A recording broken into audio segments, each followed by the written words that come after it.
नागपुर जिले के बाजार गांव स्थित सोलार एक्सप्लोसिव कंपनी में बुधवार की मध्यरात्रि के बाद भयंकर स्फोट हुआ। हादसे में R&D लैब में कार्यरत मयूर गणवीर की मौके पर ही मौत हो गई, जबकि 16 मजदूर घायल हो गए हैं। इनमें से 4 की हालत चिंताजनक बताई जा रही है। स्फोट का धमाका इतना जोरदार था कि उसकी आवाज 10 किलोमीटर दूर तक सुनाई दी। पूरी इमारत धराशायी होकर मलबे में बदल गई। मलबा राष्ट्रीय राजमार्ग तक जा पहुंचा। कंपनी का HR ऑफिस, सिक्योरिटी ऑफिस और मुख्य भवन को भारी नुकसान हुआ। वहीं कंपनी परिसर में खड़ी बस की खिड़कियां चकनाचूर हो गईं। हादसे में कैलाश वर्मा और मनीष वर्मा गंभीर रूप से जख्मी हुए और दोनों के पैर कटवाने पड़े। घटना की जानकारी मिलते ही प्रहार संगठन प्रमुख और पूर्व मंत्री बच्चू कडू भारी समर्थक दल के साथ कंपनी गेट पर पहुंचे। उन्होंने मृतक मजदूरों के परिवार और घायलों की ओर से कंपनी मालिक पर तुरंत FIR दर्ज करने की मांग की। इस समय कडू ने क्या चेतावनी दी, देखिए। वाटते का 10-15 लोक मृत्यू पावल्यानंतर MD वर गुन्हा दाखल नाही, तिथे व्हिजिट झाली नाही। व्हिजिट झाल्यानंतर त्या अधिकाऱ्यानं जे काही अभिप्राय दिला त्याच्या कुठल्याही प्रकारची पाहणी होत नाही। पोलीस येतं, टेक्निकल रिपोर्ट पाहत नाही, टेक्निकल पर्सन घेऊन येत नाही। का होतं एवढ्या मोठ्या घटना? काय कारण आहे? आणि मुख्यमंत्र्यांच्या जिल्ह्यामध्ये जिथं CM आम्ही पाहतोय याच्या बाजूने राहतं आणि त्या CMच्या जिल्ह्यामध्ये ही जर अवस्था होत असेल तर राज्याची काय अवस्था आहे? कसं आहे, आता आम्ही पाहतोय CMच्या घरातच पाणी घुसलंय आणि सामान्य माणूस मरतो, त्याला काही लेनदेन नाही। इथं जर मोठ्या एखाद्या आमदार खासदाराचं पोरगं गेलं असतं ना, ते जाऊ नये पण गेलं असतं ना, मग सगळ्या कारवाई झाल्या असत्या। एका पाठोमागा हे 8वी घटना इथली किरकोळ घटना तर पूर्ण दाबल्या आहे। आता मी पोलिसांना विचारलं, इंजिनियर गुन्हे दाखल करतात, मालकावर नाही। मालक मोठा आहे ना, श्रीमंत आहे ना, त्याला वाचवायचा प्रयत्न होता आणि मालकावर जर गुन्हे दाखल झाले नाही तर आम्ही पोलीस स्टेशनवर पूर्ण घेरावबंदी केल्याशिवाय राहणार। आला टाइम तर CMच्या घरावर सुद्धा जाऊ, आम्ही त्यांच्या घरावर घेरावबंदी करू। नाही, जे जखमी आहे ते ICU मध्ये आहे काही लोक। आता हे म्हणतात एकच मृतक झाला, वास्तविक पाहता जे प्रेत उडून आलं ते ह्या रस्त्यावर आलं होतं इथे। म्हणजे किती मोठा, म्हणजे ही लहान घटना नाही आहे। कदाचित जर एखादं वाहन घेऊन त्यावेळेस अधिक दुसऱ्या घटना कदाचित झाल्या असत्या।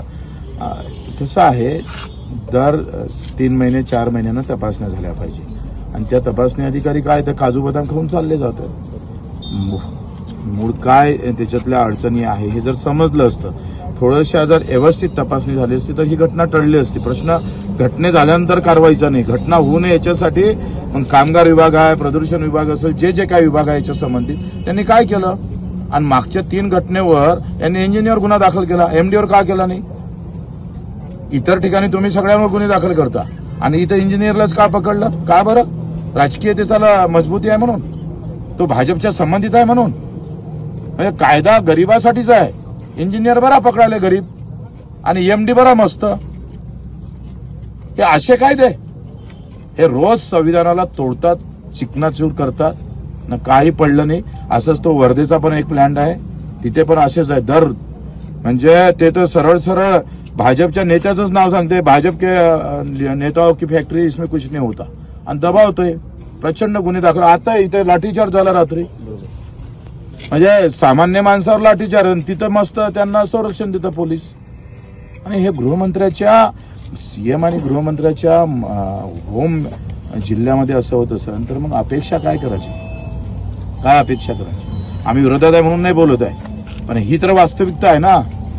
ही वास्तविकता आहे का तुम्ही इथे CM आहे, CMच्या आजूबाजू जिल्ह्यामध्ये लागोपाठ 3 अपघात होतं आणि तुमचा अंकुश नाही, तुमचा दबाव संपलेला की काय असं वाटतं? यांनी तर तापाले पाहिजे हो। तर हे CMचा जिल्हा आहे, कॅबिनेट मंत्री गडकरी इथं राहतं, इथून पुऱ्या देशाला RSS चालवतं, त्या जिल्ह्यामध्ये हे हाल। आता आमचा कामगार मेला, आता काही नाही, पण हा जर मुस्लिम आणि हिंदूच्या दंगलीत मेला असताना मग नागपूर बंद राहिलं असतं। पण ह्या मालकानं मारलं त्या हिंदू कामगाराला, आता त्याला काही कदर नाही। म्हणजे कामगार म्हणून मेला तर तो हिंदू होत नाही आणि दंगलीत मेला तर हिंदू होतं या देशामध्ये। आता कोणी येणार नाही, काही नाही, बिलकुल स्वस्त आहे, मस्त आहे। मुसलमान हे नाही ते एंट्री नाही. काही चर्चा झाली का आता आतमध्ये? काय चर्चा आहे त्याला? HR ला काय समजणार आहे? HR म्हणजे काय? तो काय टेक्निकल पर्सन आहे का? काय रिपोर्ट नाही. तुम्ही सांगा 7-8 महिन्या 8 घंटे झाले पोलिसाजवळ रिपोर्ट नाही. काय आहे काय नाही, अंदर काय झालं, किती जखमी आहे, किती मरण पावले, काही नाही. अजूनही टेक्निकल पर्सन आला नाही, तहसीलदार आला नाही, कलेक्टर आला नाही, SP आला नाही. म्हणजे ही अवस्था आहे. मला वाटतं सकाळी कलेक्टर येऊन गेला असायला पाहिजे होता, SP येऊन आले पाहिजे होता. ते तिकडे वसुलीत मस्त आहे, मग नाही व्यवस्थित. म्हणजे आता मग चर्चा नाही केली का याच्यासोबत? चर्चा यांच्यासोबत चर्चा काय? हे टेक्निकल पर्सनच नाही आहे. आम्ही आंदोलनाची वेळ देऊ त्यांना. जर व्यवस्थित जर बाय प्रोसेस कायदेशीर जर कारवाई झाली नाही याच्यात, तर आम्ही वेळ पडल्या तर CMच्या घरांनाही घेराव घालू आणि SPच्या पण. या 2 दिवस